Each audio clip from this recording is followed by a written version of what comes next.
Hello, guys. Welcome to my channel. This is Fanfic-Weeb. This series is about what if Percy runs away and became Dazai Osamu. Link in credit is in description. Before we begin this video, please like and subscribe to this channel for more videos like this. Now, let's get into the fanfic. A storm raged over Camp Half-Blood the night that Tyson left for the Cyclops forges at Poseidon's court. Due to the Golden Fleece having healed Thalia's pine tree sufficiently, the storm passed over camp like normal.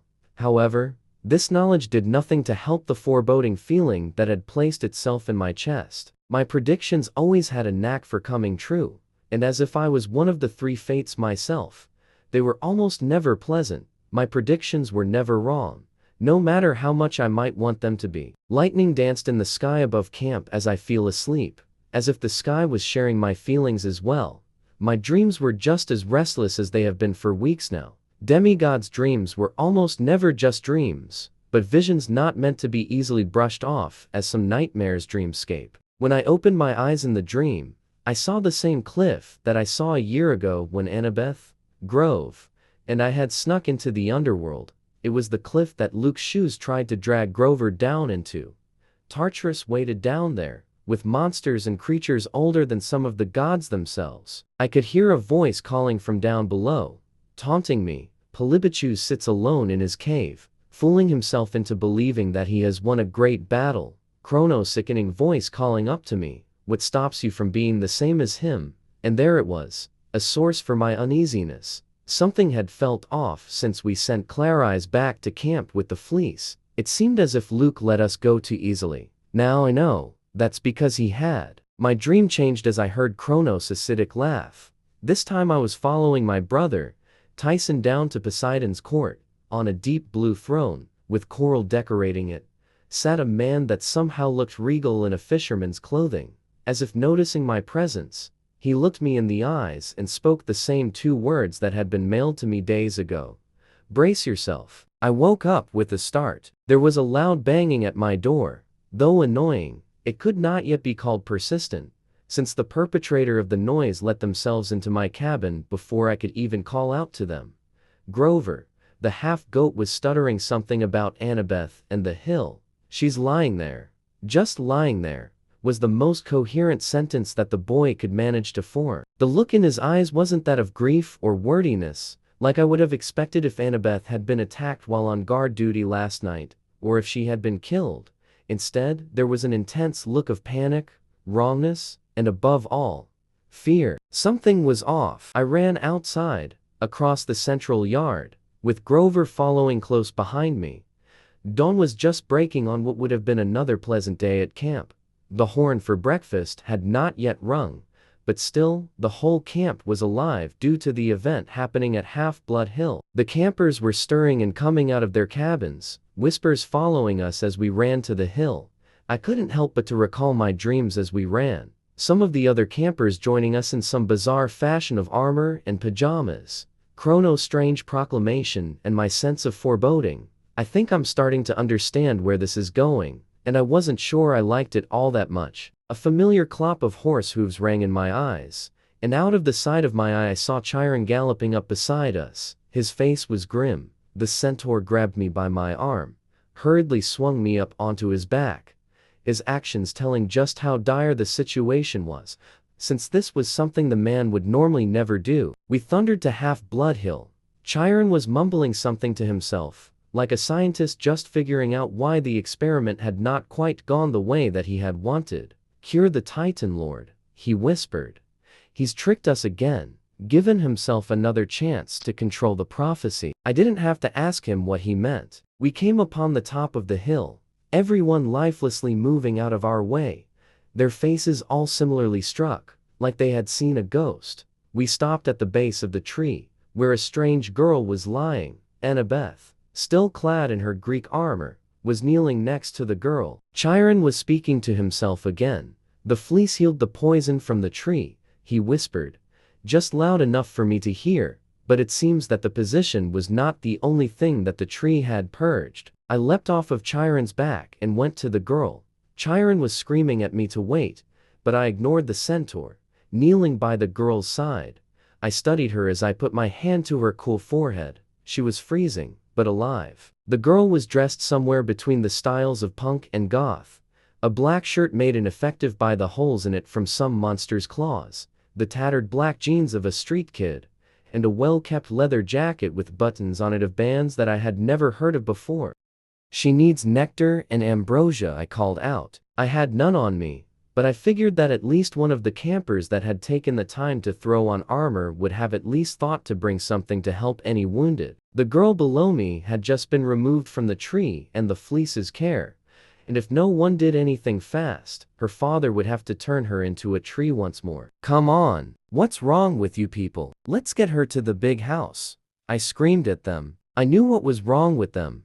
The demigods were too caught up in their own shock to be able to function efficiently. The campers that had all fought and won against monsters were now standing uselessly around us. Still, someone moved, just not a camper. The girl in question took a shaky breath below me. Her movement reminded me of someone who had just woken up from a nightmare that they had been unable to escape. She coughed as her eyelids fluttered open to reveal startling electric blue eyes. She stared at me, those same eyes holding a question in them. "Who?" she started. I cut her off, not wanting her to waste her energy on something so pointless. "I'm Percy," told her. "You're safe now." The girl commented on having a strange dream of dying. I didn't tell her that this had happened, nor how long ago it happened. This girl was the very same girl from my vision not too long ago. The one that had traveled with Grover, Luke, and Annabeth. The person that I had been told would either be my best friend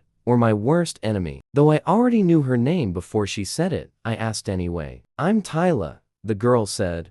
"Daughter of Zeus." Thalia passed out not much longer after that. She must have exhausted her limited energy while speaking. I glanced around and couldn't help but feel disappointed at the still shocked faces of the campers. My cousin was light in my arms as I picked her up and carried her down Half-Blood Hill. I would have to talk to Chiron about getting her on a proper diet now that she's no longer a street kid or a tree. My movement must have woken some of the campers up from their stupor, because the next second I felt the wind of bodies rushing past me. Some of the older Apollo cabin members were running down the hill, golden hair blazing in the morning sun, to the big house to prepare a spot for Thalia in the infirmary. I arrived a minute or so later. The place was bustling with movement. One of the campers directed me to a bed and helped me place Thalia down on it.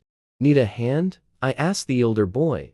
The camper was reluctant, but after glancing at the chaos surrounding us, he sighed in resignation. "Sure. The nectar and ambrosia are over there." He pointed to a tall cabinet. "Grab some of both." I looked at the condition of Tyla's body for a second and asked, "Child size amount?" "She doesn't like. She could handle much more than that." Even though Thalia looked to be about 15, having still aged while she was a tree, she was still weak from the poison. The camper's face became puzzled for a moment, and then seemed to wash over with a pleasant surprise. "That's right." He nodded at me while smiling. Over the next 2 days, I spent most of my time in the infirmary helping the Apollo cabin with the minor day-to-day demigod injuries, so someone could always keep an eye on Thalia and her condition. I learned how to dress wounds, preform stitches, and do other menial medical tasks that were too small to really justify the use of ambrosia. "You sure you're not a child of Apollo?" The same camper from before jocked at one point. I only gave him a playful smile while messing with the water from a nearby pitcher, as if to prove my point. The camper sighed jokingly and watched as I maneuvered the water and refilled all the patient's cups. Spending time here has helped with my control. Despite all the positive effects of my being here, my motive wasn't to help, but to observe. I listened to the way the campers talked and gossiped about Thalia's sudden ray emergence. The campers were scared of what was to come. Now that there was a new child of a broken oath, there was a new chance for Kronos to control the prophecy. Though no one outright said it, I could tell that most campers were wary of the girl for this very reason. Anytime someone came into the infirmary, they made sure to give Thalia a wide berth. In her first life, the sleeping girl had been very close to Luke. They were like family. The campers were worried that this closeness, to them, she was a loose cannon waiting to explode. However, something told me this wasn't the case. Even though I know that their fears are plausible, I couldn't seem to make myself care about them. If Annabeth, a girl that was desperately and disgustingly in love with Luke, could stand against him, so could Thalia. During the time that Thalia was asleep, Grover and Annabeth barely left her side. This was the other reason that I offered to help. It was easier to study people when they didn't know that was what you're doing.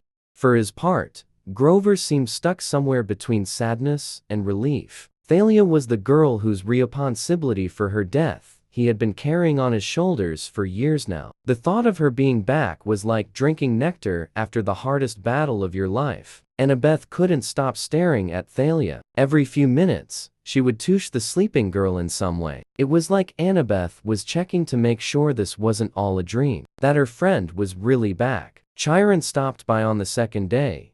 The look he gave Thalia was almost fatherly, if I were to guess. He and Annabeth had talked since Thalia came back. They both seemed determined to keep her on the path of Olympus and its perseverance rather than ruin. On the night of the second day since Thalia's emergence, I was cleaning the storage while the three were sitting with Thalia. "It's like she's auditioning for Sleeping Beauty," I commented while walking over to them. "You know, minus the old-timey clothing." Annabeth shot me an acidic look. "Okay, not funny."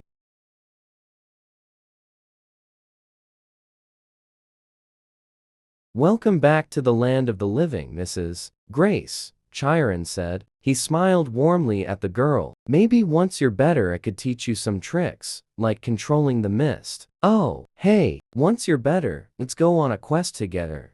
"Like old times," Annabeth exclaimed. She looked like a little kid again. "Oh, yeah, I'll come too," Grover added. "Yeah," Thalia said. She seemed to be coming out of being startled. "I'd like that." Watching the three of them, it felt like losing something that was never rightfully mine in the first place. Like I was the interloper instead of her. They were all too consumed with each other to notice that I was gone. Numb. Numb was the only way to accurately describe what I was feeling. Even as the heat of the distant flames seemed to lick at my skin, I couldn't seem to feel it. There was a coldness in my chest that had never been there before. Not when I thought I saw my mother die last year. Not when leaving camp today with no intention of going back. No, this coldness came from seeing my apartment complex up in flames in the middle of the night, and knowing that everyone in there had burned. There were no survivors, was what the firemen and police said to the press when they appeared on scene. Just numb. After leaving the infirmary, I went and tracked down Argus and asked the eye-covered man to drive me into town. He was reluctant at first, shaking his head not. But something in my eyes, some look on my face must have stopped him, because the next thing I knew was on the road in the camp van with me having nothing but the things I could hastily throw in my book bag. I guess he knew that even if he didn't do this, I would just hitchhike. Argus drove me as far as he would normally for any demigod mission. The walk to my apartment wasn't a terrible one, but it would take a few hours to get there. I couldn't help but sigh. I have the time. As I finally make it to the block, my apartment complex is one. I start to get a headache from the smell of smoke. Not an uncommon occurrence in the city, but it's also not normally this strong either. The smell only gets stronger the closer I get to the apartment. I can almost taste the smoke on my tongue, and hear the sirens in the distance. When I finally got home, the place was in flames. I stand on the street, watching the vultures people deem fit to call humans, as they gather outside the building. Not a single one of them lived in the building. There's an alley close enough to the commotion that I can still hear the people and the police scanner talking. It's cool and letting me catch the breath that I didn't know that I was missing. Something swirled in my gut, and I puked up my lunch from earlier. Even then, crouching in an alley, staring at my home as it's in flames, knowing that my mother was in there, that she's dead, I didn't cry. It was like something in me burned along with them, and I didn't know how to get it back. I didn't even know if I wanted it back. I ended up having an all-night dinner not far from the apartment complex. The place was popular with college students during the school year, but only had a few customers at the moment since it was summer. I had dragged myself here and all but threw myself into the nearest seat to the TV. The news was going, showing convergence of the fire. Just in. An overexcited news reporter chirped, A local apartment building has been set ablaze. My attention caught on the word set. Set meant it was on purpose. The fire department and police department are working together to find the arsonist. Officers on scene have reported that there were no survivors of the incident. Annoyance flashed through me. Of course, it's arson. And of course, it had to be my building.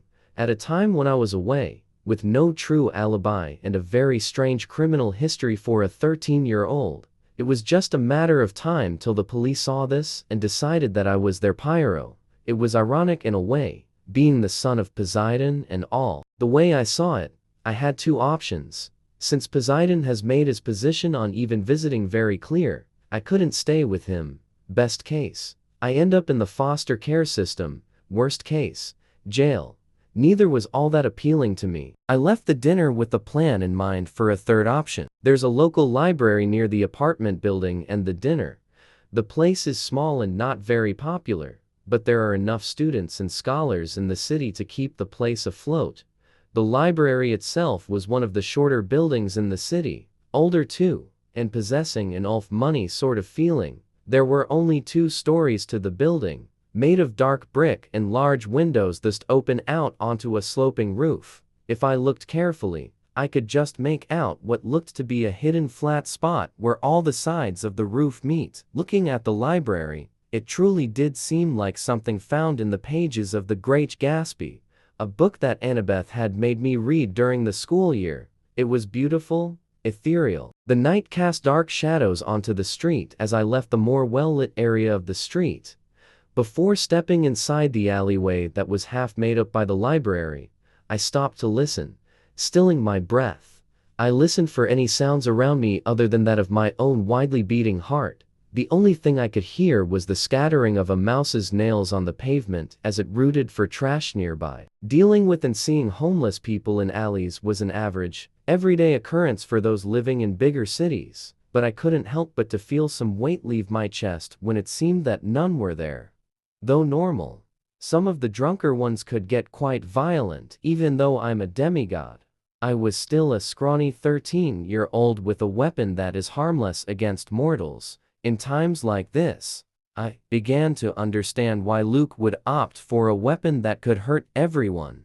The quiet was also welcome, because it meant that there were no monsters of ancient Greek origin lurking about here. Monster and homeless people can really put a wrench into a person's plans of committing a minor felony. I made my way into the dim-lit alley, walking to the middle of it where the light seemed to reach the least.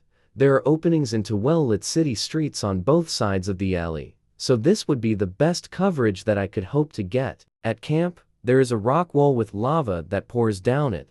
Trying to get to the campers, the exercise seems crude. Having children climb a dangerous rock wall, the only thing keeping them going up it is the knowledge that if they don't move fast enough they will get burned. While speed is an integral component of making up the wall safely, it cannot always be relied on. I taught myself to jump and maneuver around the contraption so that when the lava gets too close to invading my personal space, I could just escape it along with any pain it might bring. Pain has always been a nuisance following me, so I took any opportunity I could get to avoid it. A little to my right was a large dumpster. The thing was mostly empty, only having a few trash bags in it. I smirked to myself and closed the lid on it. This will do. The space from the library wall to that of the adjacent building was a little more than the width of my arms from fingertip to fingertip when I stretched them out. The spacing was unforgettable, but I would make do. I have to after all. I pressed my back on the library wall and jumped at the other building's wall, getting a feeling for the distance and timing. Timing was everything in this. One mess up, and you're stuck on the ground with a broken leg. I backed away a little bit, keeping close to the library wall, and then ran. I leapt at the other building's wall, positioning myself so that when I hit it, I could easily turn and jump at the dumpster when my foot made contact. A shit-eating grin broke out on my face when I felt my feet make contact with the dumpster, but I didn't dare to stop or kill any momentum to rival in my victory. I kept back at the wall, higher than last time, and repeated this course of action until I was standing on the library's sloping roof. I glanced around the area and then crouched down and started climbing over to a nearby window. I kept low enough not to draw attention to myself, but still allowed me to make good time and keep a decent center of gravity. I couldn't suppress the shiver that sneaked its way up my spine. It had begun drizzling outside. The wind was picking up along with it.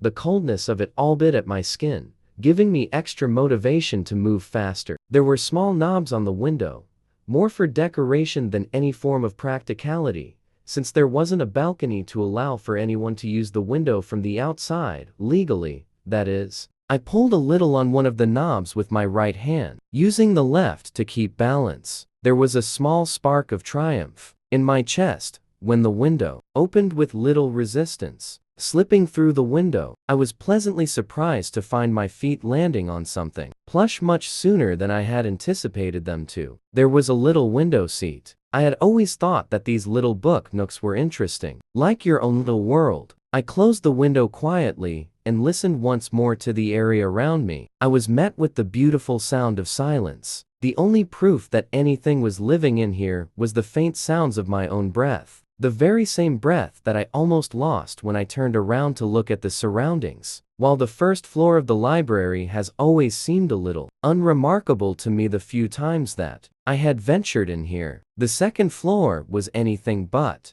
It was not easily seen when you were on the first floor, so not many people actually ventured up here. That and most of the books here were college type, or just of the classical type. Below were all the modern books that people seem to seek out. But up here, gods!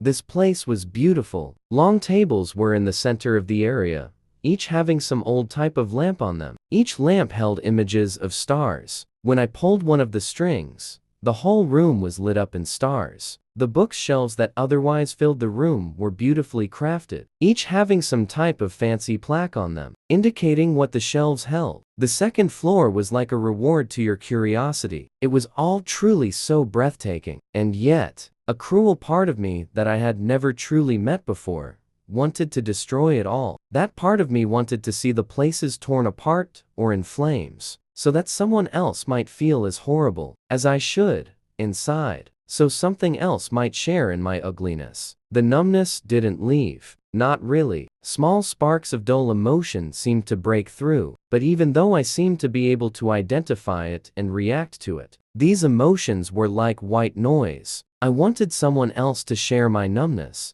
to not be alone in it. The rest of me was caught in the irony of the situation. All of these books might as well have been in French when you were a dyslexic demigod. The thought of sitting here was a pleasant one, but actually trying to read one of these books was a particularly cruel form of torture. Still, I couldn't help but stumble over to the nearest bookshelf. I found myself running my hand along the spines of the books, letting my mind wander as I did. I couldn't help but wonder at my inane ability to lose anything that I seemed to value. I went through 6 schools in 6 years. My mother was dead. My brother left me to live with my father that isn't even allowed to speak to me. I gave up my first real friends so that the prophecy could go smoother without me there to muck it up. Hell, even the prophecy that I never wanted was taken from me. It seemed the second that I obtained anything of any value, the fates deemed it necessary to painfully strip it away from me. My eyes caught at the title of the next section, Languages, Being a Demigod. My brain was naturally wired for ancient Greek, and while I doubted that there would be any translating to or from the language, modern Greek might still be an option. After searching the stacks for a good 10 minutes, I found a book translate and teaching Japanese for modern Greek. It was a strange book to find in the United States, but if I had to guess, it probably was a donation of sorts or something. Still, it was one of the only book in the library with any form of Greek, so I grabbed it. I skimmed through the Greek portions of the book. It took me longer to read it than ancient Greek, but I could still somehow read it faster than English. The paragraph was saying something about the honorifics that the Japanese used. It was an interesting enough topic. Book in hand, I made my way back to the window that I had originally crawled through. There was better lighting here than in the library, since I didn't want to run the risk of turning on the lights. I don't think I'll ever be sure how long I just sat there reading. It was certainly the longest that I have ever sat still in my life. It was like my ADHD decided to take a break today and just let me be for just a small amount of time. My brain and body were too tired from all the events of the past few days to be able to garner the energy needed to distract me for once. Strangely enough, reading Japanese wasn't any harder for me than it would be for anyone else attempting to learn the language. The characters didn't seem to switch around like the Anglo-Saxon ones have always done. It was refreshing to say the least. I took off my backpack and slipped the book inside of it. Sunrise seemed to be coming soon. As the sky slowly became lighter and the street lights slowly shut off one by one, I needed to get out of here before the librarian came into work, and I had to explain my breaking and entering to them. Yeah, that did not sound like my kind of Friday morning. I glanced around the room and found an old wooden ladder, accompanied by an almost unnoticeable hatch above it that opens outwards up to the roof. Pulling out Riptide from my pocket, I popped off the blue cap and stepped up onto the ladder. Once the sword had transformed into its full length, I used it to push the hatch open all the way. Morning mist drifted through the air, joining last night's drizzle on the job of making the ground slightly slippery. The roof had short brick walls bordering it, making it into something of a small patio. Groggily from the lack of sleep, I stumbled over to one of the darker corners of the roof and plopped down. My body seemed to have just enough energy left to pull out my jacket from my book bag, ball it up into something usable as a pillow before everything just shut off. I laid my head on my makeshift pillow. I don't even remember thinking to close my eyes before everything just went dark. For the first time in a long time, I did not have a single dream that night. When I opened my eyes hours later, the afternoon light is filtering in through them.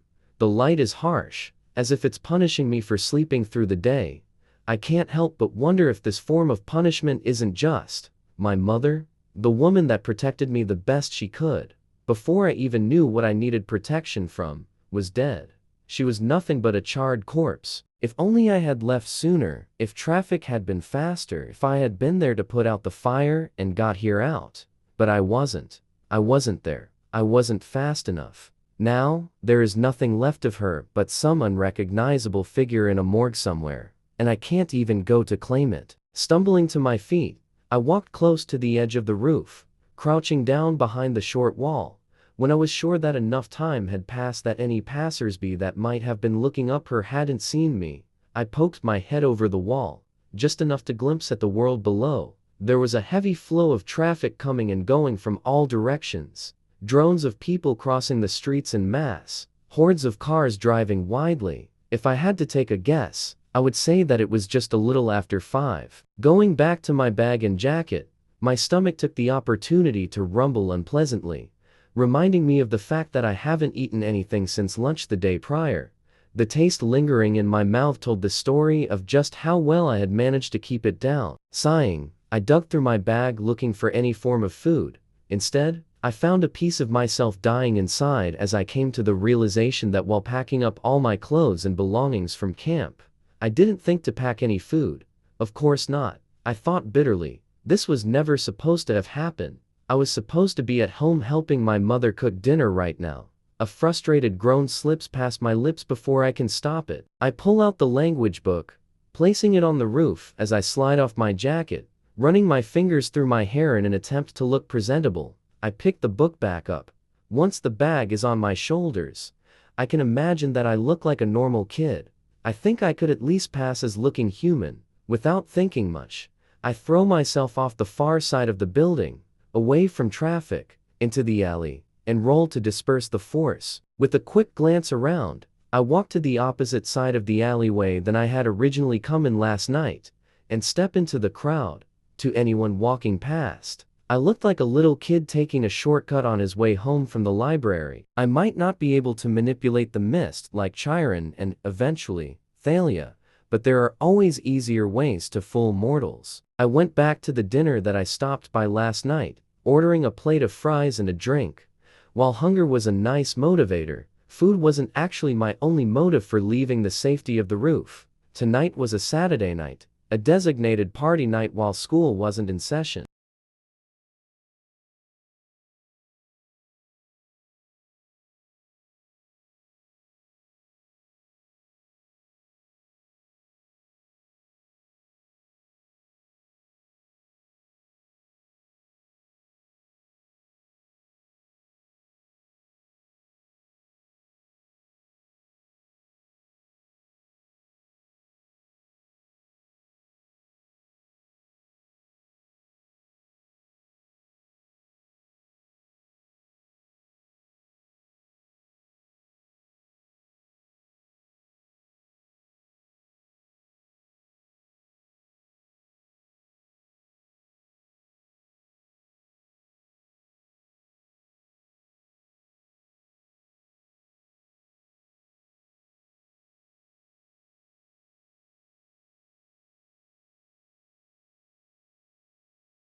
After that, I came back north to the shopping center close to the library. While it was nice walking around, instead of being stuck on a roof all day and night, one glance at the display TVs told me that doing this often would get me caught. 13-year-old Percy Jackson found in suspicion. Do not approach. Is considered dangerous if seen. I didn't stop to listen to the rest. The store I went to was only small by New York standards.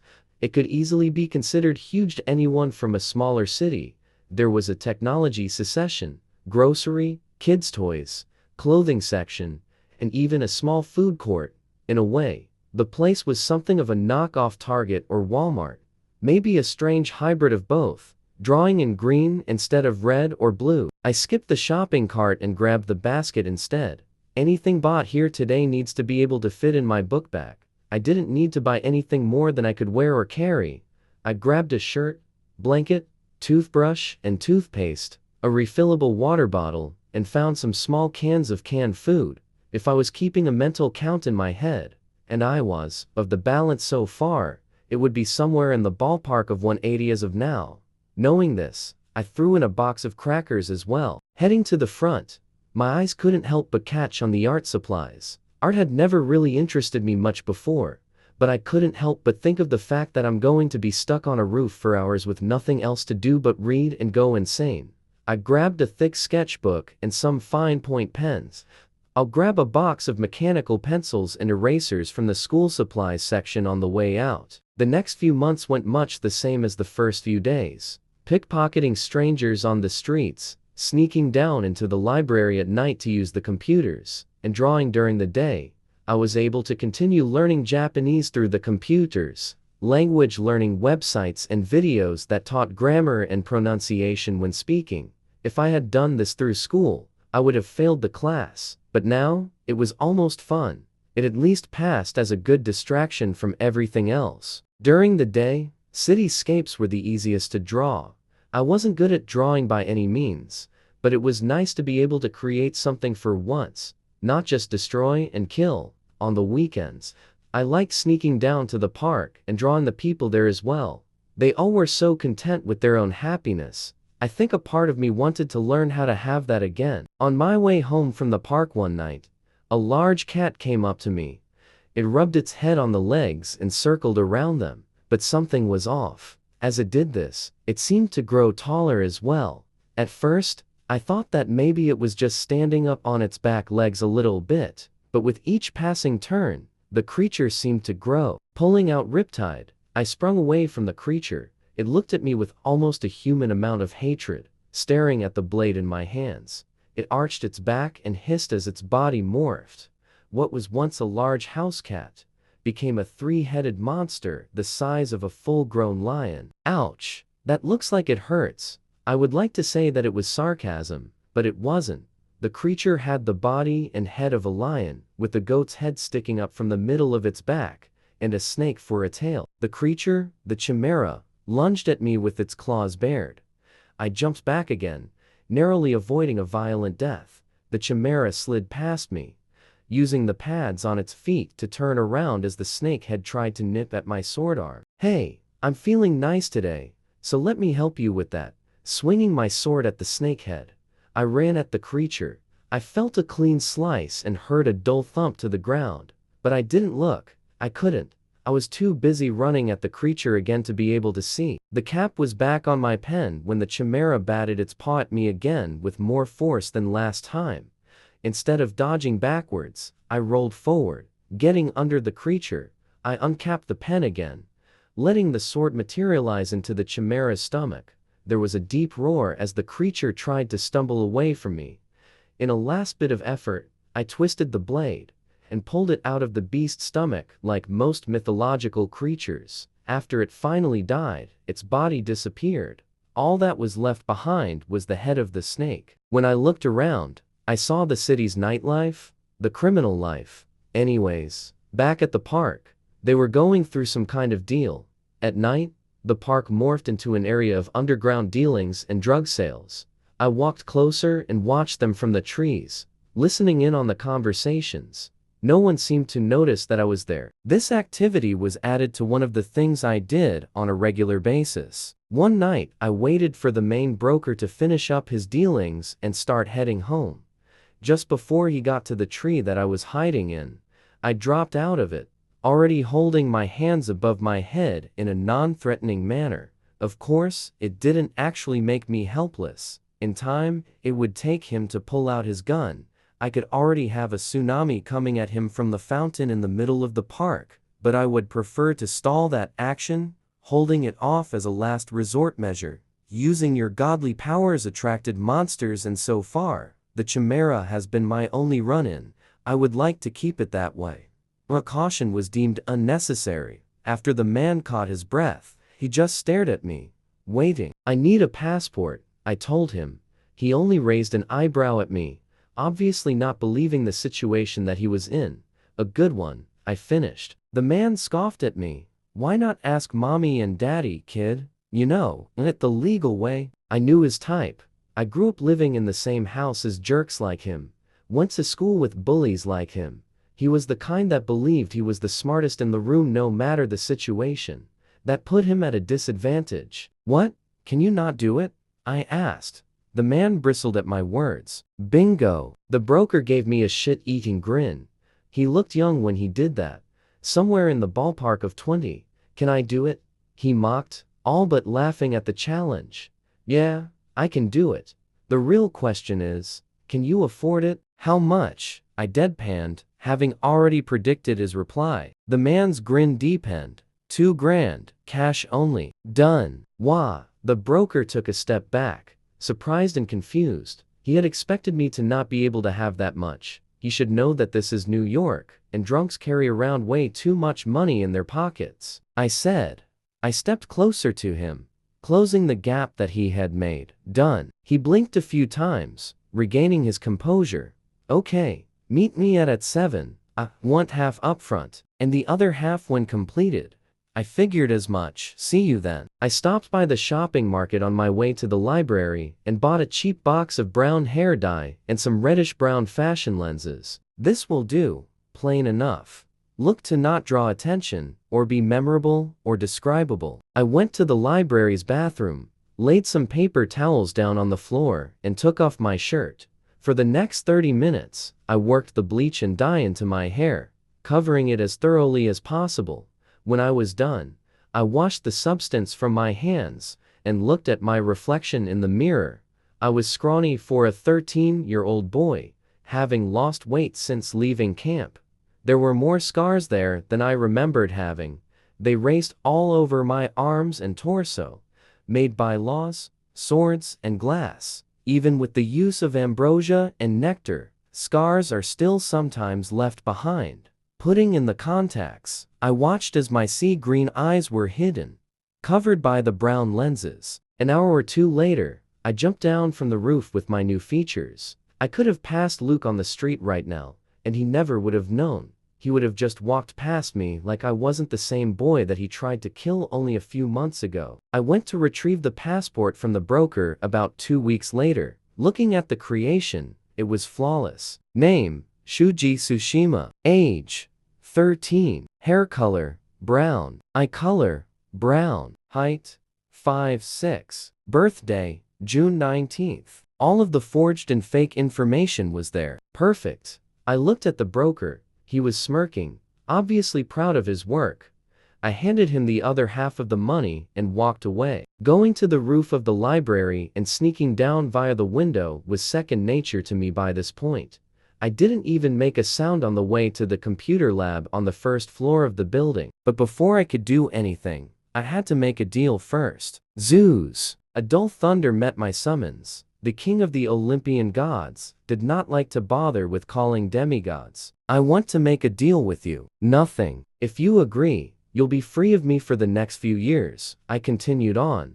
A non-threatening thunder came back. He was interested. As of right now, Thalia is going to be the child of the prophecy. She's somewhere in the age of 15. You and I both know that. I've removed myself from her way, so no unnecessary problems should arise from her on my account. Thunder, almost like a thank you, could be heard. Let me fly once, and I won't bother you with my presents until I'm 16. Even then I'll only pop in to make sure she completed the prophecy. At first, I thought that maybe I had been too direct or demanding, because I was once again met with silence. But then, thunder shook the sky. 1 boom for yes, 2 for no instructed. I felt like a teenager hunting ghosts. Thunder shook the sky, only once. This was the night that Percy Jackson died. 3 days later, I stepped off the plane in Yokohama, Japan. Zeus had, surprisingly, kept his word and let me fly freely to the country of my choice. There wasn't even any turbulence. Luggage check-in was a waste of time, since everything I own fits in a carry-on size backpack. But there was one place I needed to stop by before leaving the airport. The ATM transaction was simple enough that even someone with my seaweed brain could comprehend it. The only problem was how time-consuming it was. Each machine could only give you so much yen in exchange for American dollars, so I had to go to several in the airport, my ADHD, making it harder and harder to keep focused on such a repetitive task. I left the airport and just started walking. I had no plans and no idea where I was or where I was going. I didn't mind that though. This was the first taste of true freedom that I've ever gotten in the 14 years I've been alive. The rest of my life has been filled with smelly gay gods and monsters dictating how my life would be run, taking away my choices. All I needed right now was a library or a bookshop. I've gotten okay at reading and writing Japanese, but learning it from a book is different from truly speaking it or reading it. I managed to stumble across a small bookshop tucked neatly between a shoe and a clothing store. When I walked in, the woman at the front desk, most likely the owner, looked at me with tourist eyes. It was a look that those of us who live in New York and other often visited tourist destinations shared.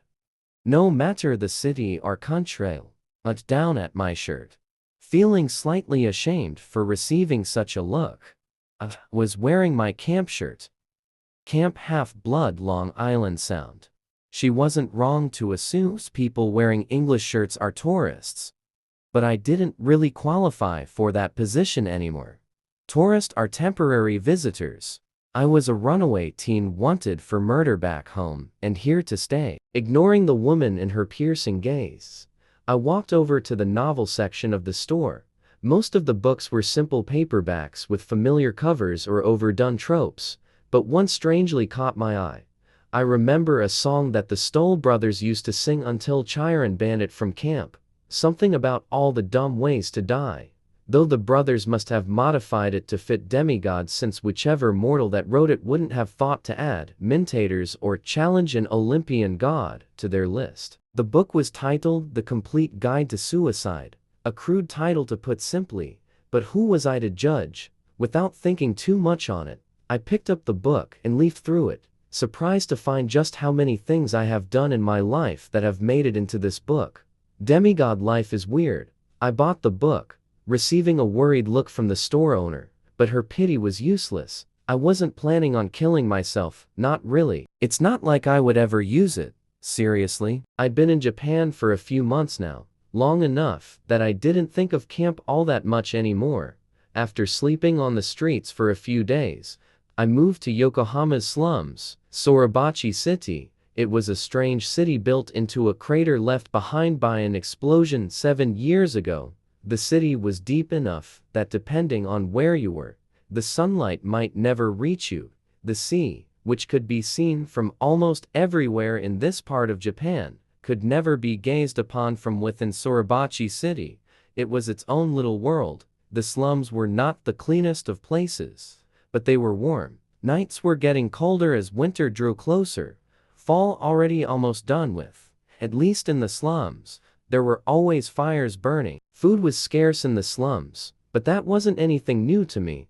Any fat or muscle I managed to put on since Smelly Gabe's death was gone in no time.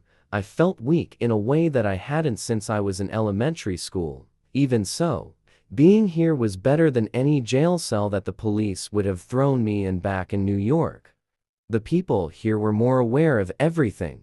always watching their step to avoid crossing any of the organized crime syndicates that roamed the area. Pickpocketing here wouldn't work. At least not the way that I did it back in the city. News of a new illness spread through the slums in the middle of winter. No one knew just how bad it was, but soon had spread through almost all of the tightly packed city. Everyone in the city either had it or knew somebody that did. At the peak of its spread that winter, one of the people living next to where I'd set up camp, CME down with the unnamed plague. The man and most of his family died within the next few days. But just living this close to them allowed for the highly contagious disease to spread to me. The first sign was a fever, blinding and violent.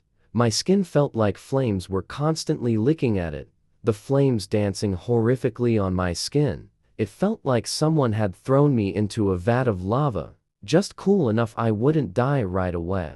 Tried walking, tried moving away so that the people near me wouldn't have to die with me, but just ended up crumbling to the ground as my head spun and delirium set. Not long after, my eyes began to swell shut, my throat closing up. Most people that died from the illness didn't really die from the plague itself, but from coughing and choking on their blood in their sleep. The aches that took over the body made it too hard to move, even if they had been awake. When the ache set in, I accepted my fate. No one really survived this. Not from what I'd seen anyways. I wasn't going to be an outlier. I don't know if it was day or night. My eyes too swollen to see, but I told myself it was night.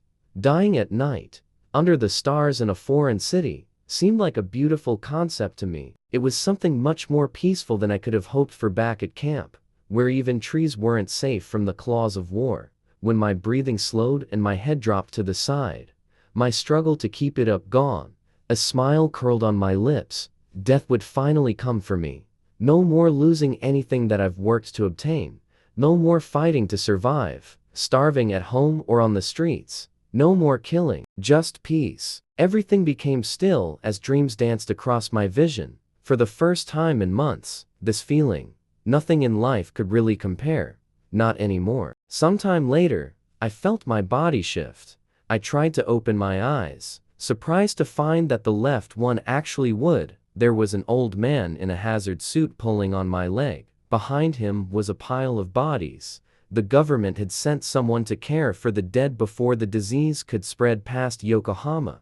My leg was still stiff with aches, but the pain had lessened enough to allow me to kick the man's hand away with my other foot.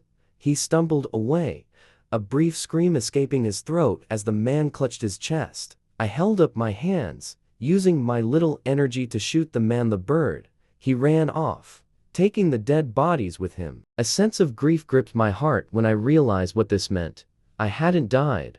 I remembered the way I'd felt when I thought I was going to, the way all my problems seemed to finally slip away. There were no worries or struggles in those moments. I missed the feeling, living a life where everyone you allow yourself to love would just leave you or be taken from you, where everything you want is lost the moment you finally have it. Leading a life with no real reason to continue, it just didn't seem worth the pain, the agony, anymore. Maybe it never did. I've always been frustratingly careless with my life, finding no worth in it.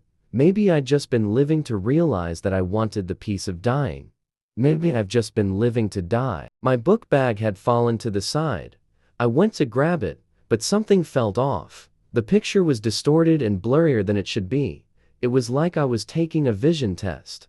I lifted my hand to my eyes. The left one was still swollen and irritable, but it was open. The right one was still swollen shut. I brushed the problem to the side. It would heal eventually. Weeks later, my left eye was back to normal, but my right eye was still all but blind, even when open. Mine has been a life of much shame, of much suffering. When you spent your entire life fighting just to survive in a world that seemed bent on killing, it made you wonder what you were even fighting for to begin with. In my life, I've never gotten the chance to be a kid. Not really. I don't even know what it feels like to truly be one. Are you even human if you were never a kid? Can you even be called that when you were born into the life of a demigod? You're born into a life of pointless fighting, of killing monsters and obeying the god's whims. just for the monsters to regenerate some time later, and the gods to live forever and use someone else. Tiredness had sunken deep into my bones. Exhaustion, yes, but also just general tiredness. Tired of fighting, killing, stealing, and being hunted. Tired of being accused of crimes I haven't even committed just because something was trying to kill me. It was tired of life. Tired of this thing that someone has deemed to call living. Everyone out there was running around with some deep sense of purpose. Maybe it was just to live to the next day, or something greater like becoming a doctor, but I had nothing like that. Not anymore. If my mother was still alive, I would have lived for her, but she's gone.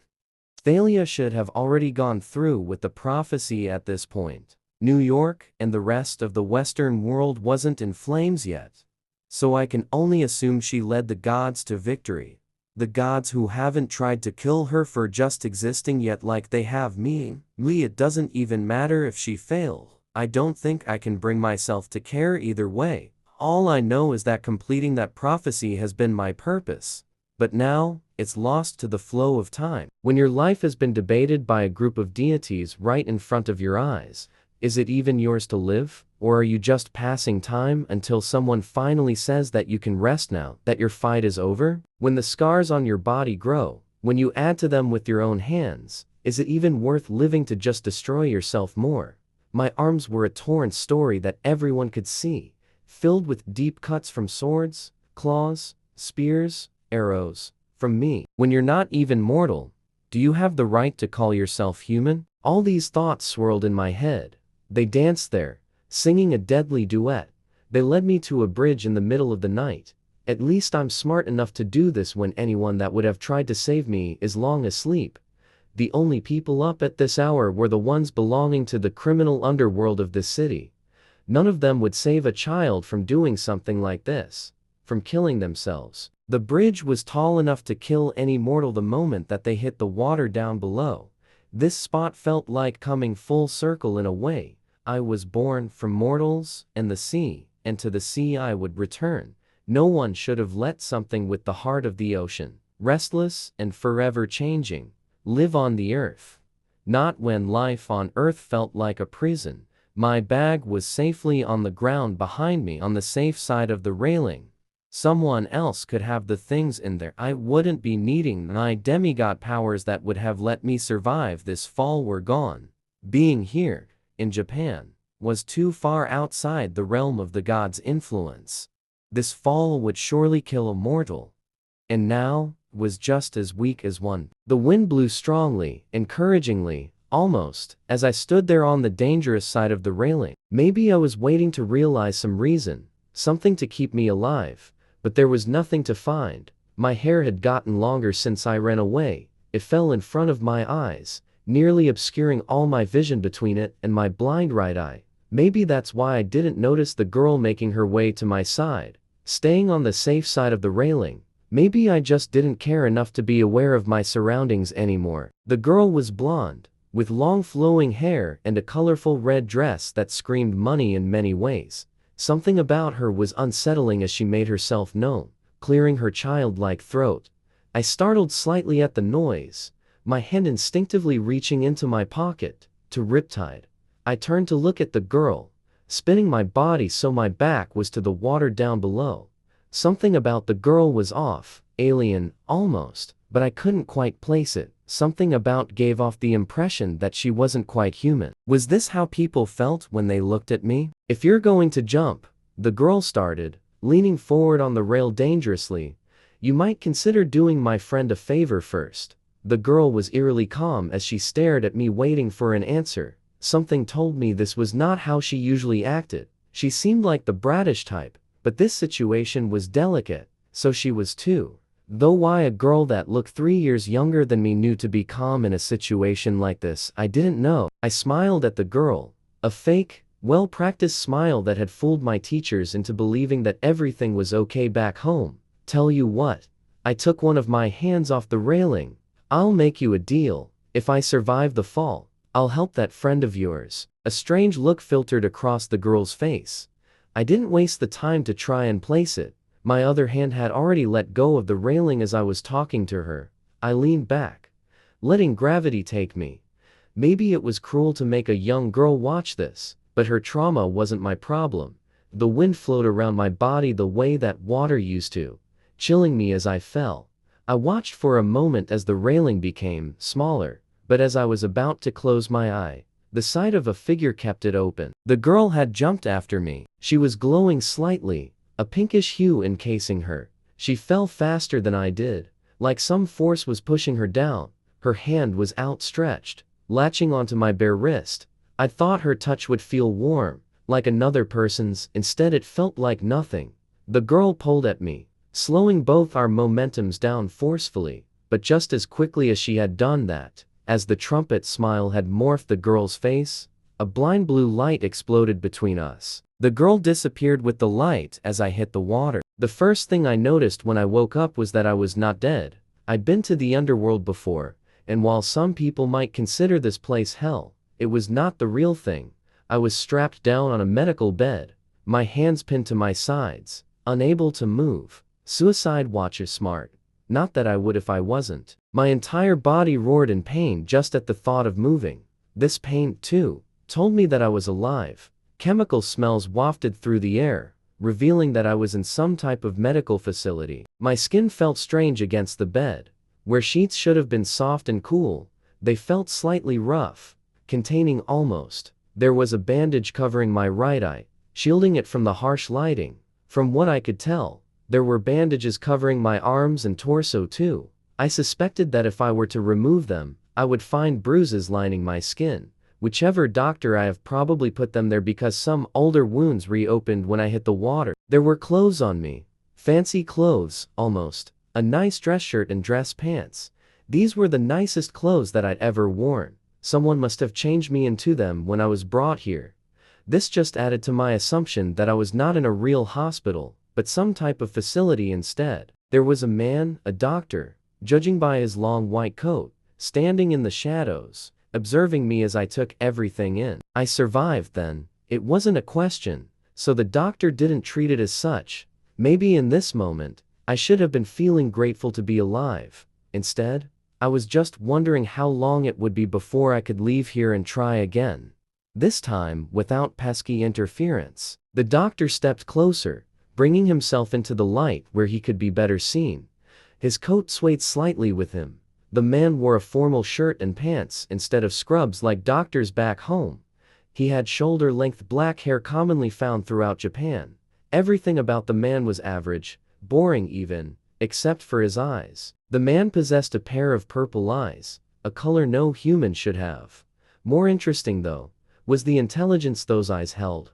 The startling intelligence in those eyes was comparable to that of Athena. He looked like he was already screaming 3 steps ahead. This man is dangerous. Maybe he will be the one to kill me. You were brought here after a suicide attempt, the doctor stated simply. Before that, you made a deal with my Elise. Do you remember it? He questioned. I thought for a moment. Remember the blonde girl on the bridge? She must be Elise. I said I would help her friend if I survived. I stopped and looked at the man fully. I'm guessing that's you. The doctor just nodded, pleased. So what do you need me to act as a witness to? I asked the man as if I was asking for the day of the week. The man's eyes widened in surprise, but he quickly schooled his features back into a neutral expression.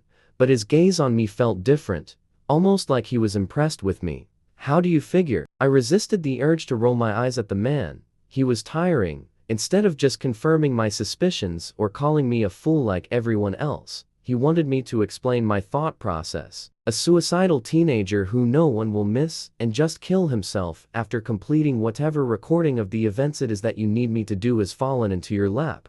What else would you need me for? I didn't bother looking at the doctor anymore. The ceiling was much more interesting than him at this moment. Besides, if you wanted me to commit a C rhyme that you couldn't, which I wouldn't say as many, then you would have found a common criminal, not a suicidal child. I looked back at the man, my expression dead. The doctor smiled in a way that could have almost been described as warm, if it weren't for the glint in his eyes. He found me interesting. It seemed. I'm not sure how I feel about that. You're correct, the doctor said. How strange, and the last part was said in little more than a whisper. My turn, I interjected. If the doctor got to ask questions, then so did I. The girl, Elise, was it? What is she? Why did she disappear when I touched her? The man had a look on his face akin to that of a raccoon that had found something shiny and latched onto it. He knew something that I didn't, something important. Do you know what ability users are? The doctor asked. I thought for a moment. The topic had always irked me since I came here. Ability users were gifted. They all possessed some type of supernatural ability. Most people didn't even think they really existed. And yet the one thing that everyone seemed to agree upon when it came to them was that almost no ability user had the exact same ability. Ability users and demigods were something different from each other because of that small fact. Demigods have common powers that come from their godly parents. The fact that abilities almost never repeat means that gifted were something else entirely. I've heard about them in the slums some, but no one has given me a straight answer as to what they really are, I explained. Whenever I would ask, they always just brushed me off. The people there always just said they were rumors, myths made up, and not worth spending time wondering about. Ability users are those born with an extraordinarily powerful gift, the doctor explained. Some gifted can manipulate time, some can heal people from the absolute brink of death, some can even see into the future. A thought came to me, as swift and sure as a lightning strike. Elise is an ability, isn't she? Was the blue light calling her back? It was a wild guess, but judging by the doctor's approving gaze, it was at least half right. What did I get wrong? I asked him, genuinely curious to know. I felt like I was back in Chiron's class, trying to prove that his interest in me wasn't as much of a waste as I thought it was, that I wasn't a waste. The doctor pulled up a stool, taking a seat next to my bedside. Elise is an ability, he started, but I wasn't the one to call her back. When she's in that form, I can't force her to do anything. The doctor sounded tired, like a man who's been run ragged, fighting for control for years. He probably has. Elise is sentient, or at least something close to it, isn't she? That's what you mean by you can't call her back in that form. You can only ask her to do things, but can't force her to actually do any of them when she's in something akin to a human form with human emotions. I analyze. The doctor smiled at me approvingly.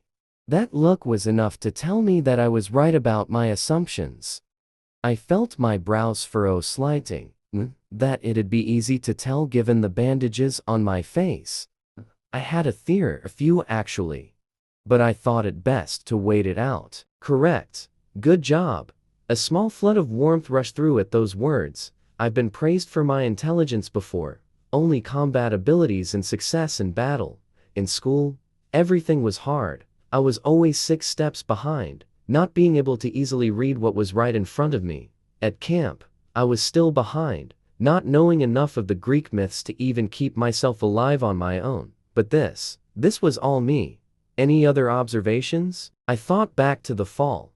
Elise had a pinkish glow to her when she was actually acting as an ability.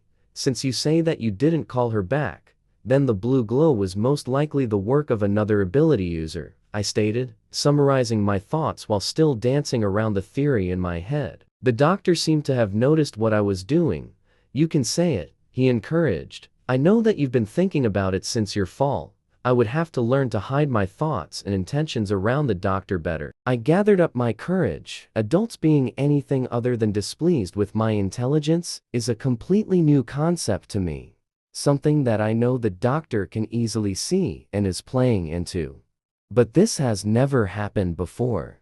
This moment here was a fragile thing.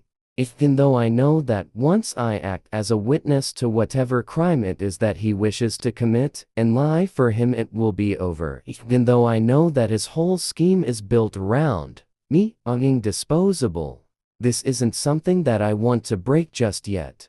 But the doctor was encouraging me, telling me that me thinking freely, was okay. The other ability user started. My voice, sure, was me, right? My touch nullified your ability. The doctor nods, and I know I'm right. The way your ability is, the doctor explained, You wouldn't have known that you had it until you ran into another ability user. A part of me was curious if any of the other demigods at camp were ability users as well, but that theory didn't make much sense. My ability would have activated, canceling out theirs, but the demigod aspect did encourage some of the other theories that had been floating around in my head. I responded non-committedly. How do abilities occur? I can guess that it's some kind of mutation, but can it be predicted? Are there common genes that all ability users share? I spit the questions out faster than the man could answer them, but I knew the doctor understood my spiral. From the looks of it, he'd been here before himself. The doctor held up a hand, signaling for me to stop. The gesture reminded me so much of something that Chiron would do that I did immediately. When I was finally silent, the man answered my questions. As best as I can tell from my experiments, every ability user shares some type of distant mutation that was weakened through the generations. The mutation comes from ancient times, and after lying dormant for some time, it tends to mutate once more. This second mutation results in abilities. I nodded at him, accepting the information without complaint. My best guess was that the mutation comes from having a demigod as an ancestor. Mom was a mortal born with the ability to see through the mist and view the mythological world as if she belonged to it. While this may not be an ability in the sense that we are discussing, it does most likely come from some distant relation to the Greek gods. If she had been the descendant of a demigod, then that would be the residual power showing itself. It would also explain why I have this gift, the ability to nullify other abilities. Now, the doctor started, standing up from his seat. Before we go back to discussing our deal, I believe it's only fair that we introduce ourselves. The doctor looked at me expectantly. Personally, I could have gone on referring to the man as the doctor for the rest of my short life, but I was in too much pain from the fall to argue. My brain spun quickly. My birth name was out of the question, and my fake name on my passport wouldn't be all that good either. Dazai. I decided. Osamu Dazai. The doctor looked at me in a way that told me he knew that I was lying, but didn't feel the need to pry. To this man, whoever I was before falling into his hands didn't matter. Not really. Ugi Mori, the doctor said. Percy Jackson had died long ago. He had been destroyed by the flames that had killed his mother, his ashes swept away over a bridge. Today, Osamu Dazai was born from the fall. Mori introduced me as his medical apprentice when he took me to where the port mafia boss was staying.